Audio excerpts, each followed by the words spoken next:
हमारे साथ अमेरिका से जुड़ गए हैं इंसिड कैपिटल के अनुराग सिंह। अनुराग जी, बहुत शुक्रिया आपका समय देने के लिए। स्वागत है आपका 18 हाउस स्वदेश पर।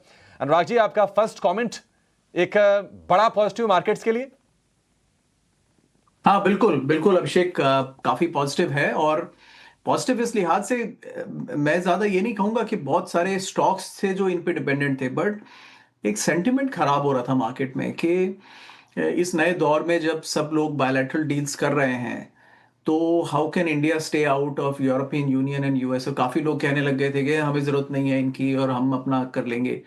इस तरह से नहीं चलता ग्लोबल ट्रेड, और आई थिंक इंडिया को जरूरत है ग्लोबल ट्रेड की अभी। तो आई थिंक ये पिछले टाइम में और देखिए यूरोपियन यूनियन, मैं अगर आपको कहूँ यूरोपियन यूनियन तो बहुत स्लो चलता है। वो तो आपने डिटेल्स में देखा ही कि एक साल तो वो रेटिफाई करने में लगाएंगे, तो किसको क्या पड़ी है उसमें।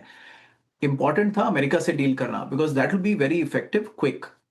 तो अच्छी खबर है। अभी इसमें मैं फाइन प्रिंट जरूर देखूंगा, क्योंकि अगर आप इफेक्टिवली देखें अभिषेक, तो जो 80-84 बिलियन का इंडिया एक्सपोर्ट्स करता था उसमें आधे से ज्यादा तो एग्जेम्प्टेड ऐसे ही था। जो एप्पल के फोन्स हैं या ये सेमीकंडक्टर्स हैं।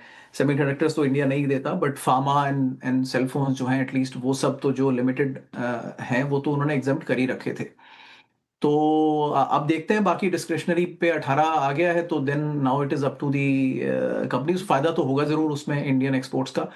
What has India given away, वो 500 बिलियन का जो क्या कैलकुलेशन है वो तो हम भी अभी इंतजार कर रहे हैं। मेरे ख्याल से वो 10 साल का क्यूमुलेटिव है, तो शायद 50 बिलियन का कुछ इंडिया ने भी खरीदने का एग्रीमेंट तो कुछ किया होगा, विच बैलेंसेस द ट्रेड। तो उससे ट्रेड भी बैलेंस हो जाता है, तो दोनों काम हो जाती है। It be very interesting to see those details कि इंडिया ने कहाँ पे स्पेस दिया है।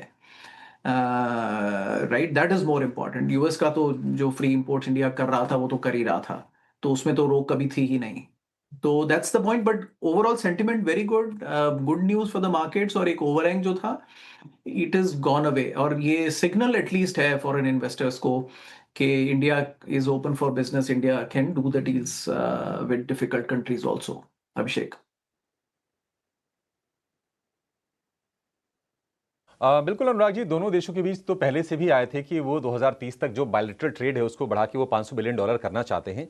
तो निश्चित तौर पर देखते हैं कि एक्चुअल डिटेल्स क्या आते हैं, लेकिन ये एनर्जी को लेकर, डिफेंस को लेकर हो सकता है कि हम अमेरिका से इंपोर्ट को बढ़ाएं। भारत के लिए कॉम्पिटिटिव एडवांटेज के हिसाब से आप इस डील को किस तरह से देख रहे हैं अनुराग जी? क्योंकि अगर हम अन्य देशों से अगर तुलना करें, भारत के जो पड़ोसी हैं, इंडोनेशिया में 19% का टैरिफ अमेरिका का, बांग्लादेश हो गया, वियतनाम हो गया, जो कि भारत के लिए मतलब टेक्सटाइल के लिहाज से बहुत बड़े कॉम्पिटिटर रहे हैं दोनों के दोनों देश। तो क्या बड़ा एडवांटेज है इंडिया के पास अब? तो वो एडवांटेज, अब देखिए इंडिया का डिसएडवांटेज खत्म हुआ है अभिषेक, पर कोई एडवांटेज नहीं आया है। तो डिसएडवांटेज जो था वो अब किसी का 18 है, किसी का 20 है। तो उसके बाद आपकी कंपेटिटिव स्ट्रेंथ कितनी है उस पर निर्भर करेगा। आई एम श्योर इंडिया के कुछ प्लेयर्स कंपेटिटिव हैं जरूर, और वो एक्सपोर्ट कर भी रहे थे, तो वो रेस्टोर हो जाएगा। और उनको बट उसके उसके बाद आई थिंक अब काम अब यहाँ पे ऐसे शुरू होता है कि देखिए हर कंट्री एक दूसरे को वन अप करने की कोशिश कर रहा है। और हमने भी देखा कि वो जैसे चाइना प्लस वन पे भी बहुत उम्मीदें थी, तो वो उसमें थोड़ी लिमिटेड कामयाबी मिली है, लेकिन वो बड़ा वाइडर स्केल पे कामयाबी नहीं मिली है। लेकिन उसमें सेलफोन्स में एटलीस्ट कामयाबी मिल गई, वो एक अच्छा डाइवर्सिफिकेशन हो गया। तो ऐसे ही कुछ कुछ थोड़ा थोड़ा जगह इंडिया को जगह तो बनानी पड़ेगी। उसमें मेहनत तो लगेगी अभिषेक। एकदम से कोई ग्रेट एडवांटेज नहीं है। ओवरहैंग हट गया है, काले बादल छट गए हैं, और थोड़ा कॉन्फिडेंस आ गया है एटलीस्ट डोमेस्टिक इन्वेस्टर्स में भी। डोमेस्टिक इन्वेस्टर्स हताश हुए जा रहे थे जो मार्केट को जिन्होंने संभाल रखा है कि यार मतलब पैसा रखें और डालते रहें कि निकालें, और सोने और चांदी की तरफ लोग भागने लगे थे। एटलीस्ट आई एम श्योर वो दोनों ही तरफ से अब वो एक शांति आ गई है मार्केट में। तो मार्केट कोई सस्ते नहीं हो गए इससे, लेकिन एटलीस्ट एक सोने चांदी से लोग घबरा गए अब तो वापस, और एटलीस्ट यहाँ पर थोड़ा कॉन्फिडेंस आया है। And I am sure government काम करेगी उस पर अभिषेक। आई थिंक गवर्नमेंट को भी मैसेज मिल रहा है कि देखिए ऐसे कोई नहीं आएगा, you will have to work towards attracting foreign money, right. नहीं तो कैपिटल बाहर जाएगी। सरकार को कितनी चिंता है फॉरेन कैपिटल बाहर जाने की, मैं अभी भी इसमें टोटली कन्विंस नहीं हूं, बिकॉज वहां पर रूल्स ज्यादा चेंज नहीं हुए हैं।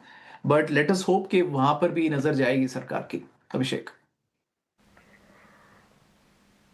एब्सोल्युटली अनुराग, बहुत शुक्रिया आपका हमारे साथ जुड़ने के लिए और विस्तार से इस डेवलपमेंट पर अपने विचार हमारे बीच रखने के लिए।